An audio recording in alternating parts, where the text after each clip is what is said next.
Hello everyone, networking Hindi academy में आपका स्वागत है। आज हम कंप्यूटर नेटवर्किंग के सबसे प्रैक्टिकल और मजेदार टॉपिक्स में से एक को शुरू करने जा रहे हैं, चैप्टर 5 का पार्ट 2। दोस्तों, पिछले पार्ट 1 में हमने देखा था कि एक लोकल एरिया नेटवर्क यानी लैन में डाटा कैसे ट्रेवल करता है और हमने पैकेट के ऊपर लगने वाले बेसिक हेडर, ट्रेलर और डिवाइस के पते यानी मैक एड्रेस को समझा था। लेकिन असल जिंदगी में एक ही ऑफिस या लैब में 20 कंप्यूटर लगे हों तो डाटा सही जगह पर बिना भटके कैसे पहुंचता है, स्विचेस बैकग्राउंड में क्या जादू करते हैं, आज इस पार्ट 2 में हम इसी को गहराई से और बहुत ही आसान भाषा में समझेंगे। चलिए शुरू करते हैं। स्क्रीन पर जो डायग्राम आप देख रहे हैं, इसे इंटरनेट की दुनिया का पैकिंग बॉक्स समझ लीजिए। आप जानते हैं कि इसे हम इथरनेट फ्रेम कहते हैं और इन फील्ड्स के बारे में हम पार्ट 1 में ऑलरेडी पढ़ चुके हैं। हम जानते हैं इथरनेट हेडर में 5 फील्ड होती हैं, लेकिन आमतौर पर प्रीएम्बल और एसएफडी को इसका हिस्सा नहीं माना जाता। हालांकि इसे हर इथरनेट फ्रेम के साथ भेजा जाता है। इसलिए इथरनेट फ्रेम में मुख्य रूप से 3 ही फील्ड शामिल होती हैं, डेस्टिनेशन, सोर्स एंड टाइप। यहाँ एक बहुत ही मजेदार और इंटरव्यू में पूछा जाने वाला कॉन्सेप्ट है फ्रेम का साइज और पैडिंग। देखिए, नेटवर्किंग के नियमों के मुताबिक एक इथरनेट फ्रेम का कुल साइज कम से कम 64 बाइट्स होना चाहिए। कैसे? हेडर, पेलोड और ट्रेलर को मिलाकर। अगर इससे छोटा फ्रेम हुआ तो स्विच उसे खराब मानकर कचरे में फेंक देगा।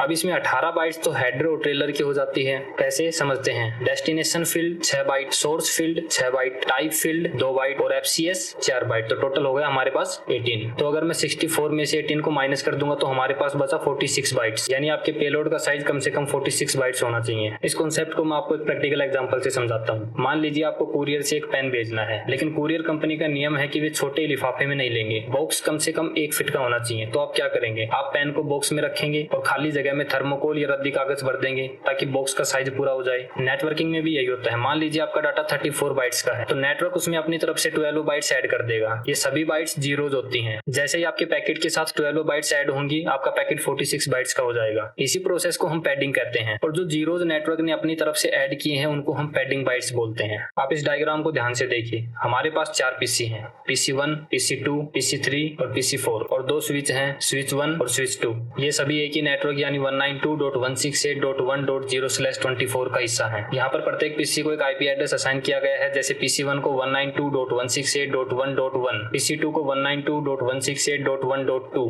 PC3 को 192.168.1.3 और PC4 को 192.168.1.4। आईपी एड्रेस की डिटेल इन्फॉर्मेशन हम नेक्स्ट चैप्टर्स में कवर करेंगे। हमने पिछले पार्ट में पढ़ा था कि जब कोई डिवाइस फ्रेम को दूसरे डिवाइस के पास भेजता है तो वो उसके साथ सोर्स और डेस्टिनेशन का मैक एड्रेस ऐड करता है। लेकिन अब हम इस कॉन्सेप्ट में थोड़ा और डीप में चलते हैं। जब एक कंप्यूटर दूसरे कंप्यूटर को डाटा सेंड करता है, मान लीजिए PC1 PC3 को डाटा सेंड करता है, तो इस केस में PC1 सोर्स और डेस्टिनेशन का आईपी एड्रेस और सोर्स और डेस्टिनेशन का मैक एड्रेस भी भेजता है। अब हम एक सिनेरियो लेके चलते हैं। मान लेते हैं PC1 को खुद का और डेस्टिनेशन का आईपी एड्रेस पता है और खुद का मैक एड्रेस पता है, लेकिन उसको डेस्टिनेशन का मैक एड्रेस नहीं पता। अब बिना मैक एड्रेस के लेयर 2 पर तो फ्रेम बन ही नहीं सकता। तो अब क्या होगा? यहीं पर एंट्री होती है हमारे आज के सबसे बड़े हीरो की, जिसका नाम है ARP यानी एड्रेस रिसोल्यूशन प्रोटोकॉल। अब हम इस डायग्राम पर एक बार दोबारा आते हैं। हमारे नेटवर्क में लगे जो स्विच हैं वे लेयर 2 के डिवाइस हैं। उन्हें आईपी एड्रेस से कोई लेना देना नहीं है, वे सिर्फ मैक एड्रेस की भाषा समझते हैं। तो PC1 कहता है, भाई मुझे आईपी एड्रेस तो पता है पर मैक एड्रेस नहीं पता। स्विच बिना मैक के डाटा भेजेगा नहीं,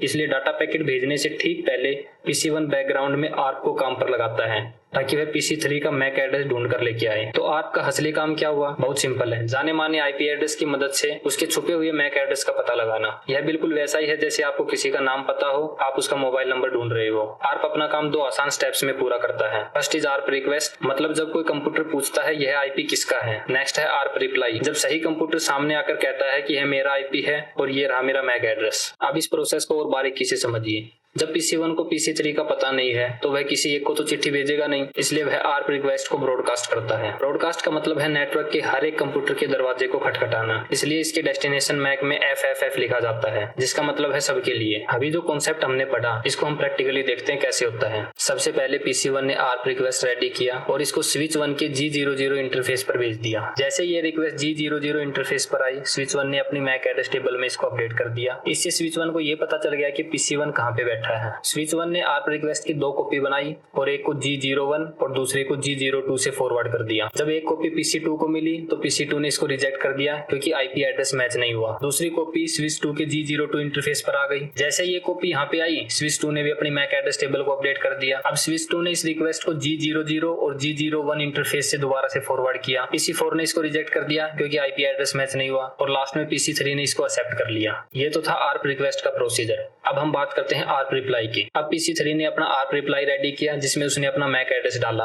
ये रिप्लाई सबसे पहले स्विच 2 के G00 इंटरफेस पर आया। जैसे ये G00 इंटरफेस पर आया, स्विच 2 ने अपनी मैक एड्रेस टेबल को अपडेट कर लिया। उसके बाद ये स्विच 2 के G02 इंटरफेस से निकलकर स्विच 1 के G02 इंटरफेस पर आया। जैसे ये फ्रेम यहाँ पे पहुंचा, स्विच 1 ने भी अपनी मैक एड्रेस टेबल को अपडेट कर लिया। अब स्विच 1 ने अपने G00 इंटरफेस से इसको स्विच 1 के पास फॉरवर्ड कर दिया। अगर इस कॉन्सेप्ट को मैं शॉर्ट में बताऊं तो जब PC1 ने ARP रिक्वेस्ट बनाई थी तो इसको ब्रॉडकास्ट किया था, PC3 ने ARP रिप्लाई को यूनिकास्ट किया। दोस्तों यह ARP रिप्लाई की टेबल है, इसमें आप देख सकते हो कि डेस्टिनेशन मैक एड्रेस अपडेट हो गया है। अब हम बात करते हैं नेटवर्किंग की दुनिया के सबसे मशहूर डॉक्टर की, जिसका नाम है पिंग। जब भी नेटवर्क में कोई खराबी आती है, इंजीनियर सबसे पहले पिंग करके देखता है। इसका काम है रीचेबिलिटी यानी कनेक्टिविटी चेक करना, यानी यह देखना कि दो कंप्यूटर आपस में बात कर पा रहे हैं या रास्ता कहीं से ब्लॉक है। यह RTT नापता है यानी राउंड ट्रिप टाइम, मतलब यहाँ से सिग्नल जाने और वहां से वापस आने में कुल कितने मिली सेकंड का समय लगा। पिंग दो मैसेज पर काम करता है, ICMP इको रिक्वेस्ट और ICMP echo reply. Echo request मतलब सवाल पूछना और इको रिप्लाई मतलब जवाब देना। और हाँ, याद रखिएगा पिंग कभी भी ब्रॉडकास्ट नहीं होता, यह सीधे टारगेट कंप्यूटर पर ही भेजा जाता है। यहाँ स्क्रीन पर देखिए, यहाँ पर मैंने आपको सिस्को पैकेट ट्रेसर का एक स्क्रीनशॉट दिखाया है। जब मैंने टाइप किया पिंग 192.168.1.3 तो बैकग्राउंड में क्या होता है वह नीचे दिख रहा है। कंप्यूटर ने 32 बाइट्स के छोटे छोटे 4 पैकेट्स भेजे, सामने से चारों का रिप्लाई आ गया। आपको यहाँ पे दिख रहा होगा send is equal to 4, receive is equal to 4 और सबसे नीचे देखिए लॉस्ट इज इक्वल टू 0। इसका मतलब हमारा नेटवर्क बिल्कुल तंदुरुस्त है, डाटा बिना किसी रुकावट के आ जा रहा है। दोस्तों मैंने पिछले चैप्टर में भी एक बात बताई थी, इस चैप्टर में मैं दोबारा से दोहरा रहा हूँ। मैंने डायग्राम के जरिए आपको पूरा प्रोसेस समझा दिया है। मैं चाहूंगा कि आप नोट्स और बेहतर समझ के लिए स्लाइड्स पर जो पॉइंट लिखे हैं उन्हें एक बार जरूर पढ़ लें, इससे आपको टेक्निकल टर्म याद रखने में आसानी होगी। थ्योरी तो बहुत हो गई, अब थोड़े कमांड देख लेते हैं जो आपको एक नेटवर्क इंजीनियर की तरह काम करने में मदद करेंगे। अगर आपको सिस्को स्विच के अंदर देखना हो कि उसने अब तक कौन कौन से मैक एड्रेस सीखे हैं तो आप प्रिविलेज मोड में कमांड चलाएंगे शो मैक एड्रेस टेबल। और अगर नेटवर्क में कोई गड़बड़ हो जाए या आपको टेबल को पूरी तरह साफ करके नए सिरे से शुरू करना हो तो आप clear MAC address table dynamic का इस्तेमाल कर सकते हैं। आप चाहें तो किसी एक खास कंप्यूटर का मैक या किसी खास पोर्ट का डाटा भी डिलीट कर सकते हैं। स्विच के अलावा आप अपने खुद के लैपटॉप या कंप्यूटर पर भी यह सब चेक कर सकते हैं, चाहे आपके पास विंडो हो, मैक हो या लिनक्स हो। अगर आप देखना चाहते हैं कि आपके कंप्यूटर ने अब तक किन किन डिवाइसेस के मैक एड्रेस ढूंढ रखे हैं तो कमांड में जाकर आप टाइप कीजिए ARP-A, आपके सामने पूरी ARP टेबल आ जाएगी। अगर आपको अपने खुद के कंप्यूटर का IP एड्रेस और सबनेट मास्क चेक करना हो तो विंडोज में सबसे ज्यादा यूज होने वाली कमांड है ipconfig। चलिए अब देखते हैं कि आप लोगों ने आज की क्लास में कितनी गहराई से चीजों को समझा है। First question is what is the minimum payload size required for an Ethernet frame. Ethernet frame के लिए कम से कम कितना डाटा चाहिए? Pause the video and find the correct answer.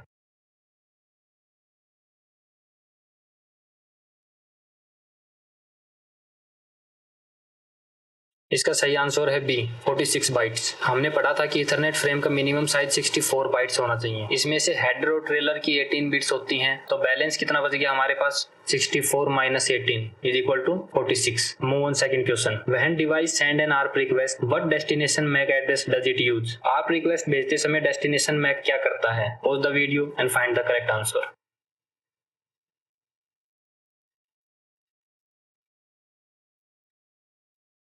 Okay, देखते हैं इसका सही आंसर क्या हो सकता है। जब किसी डिवाइस को दूसरे डिवाइस का मैक एड्रेस पता नहीं होता तो वह डेस्टिनेशन मैक एड्रेस के अंदर FFF टाइप करके लिखता है, जो कि एक ब्रॉडकास्ट मैक एड्रेस होता है। Move on question number 3। Which statement accurately describe N ARP reply message. ARP reply कैसा मैसेज है? Pause the video and find the correct answer.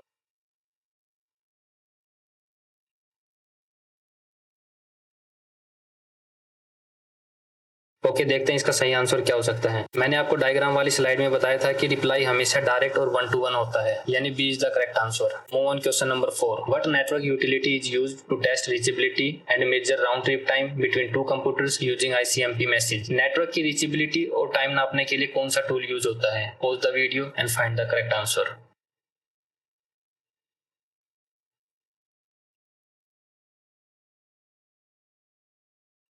इसका सही आंसर है सी, हमारा सबसे भरोसेमंद doctor. Move on last question. What happens if a device try to send a payload packet that is smaller than the required 46 byte. क्या होगा अगर कोई डिवाइस 46 बाइट से कम लेंथ का पैकेट भेजने की कोशिश करे? Pause the video and find the correct answer.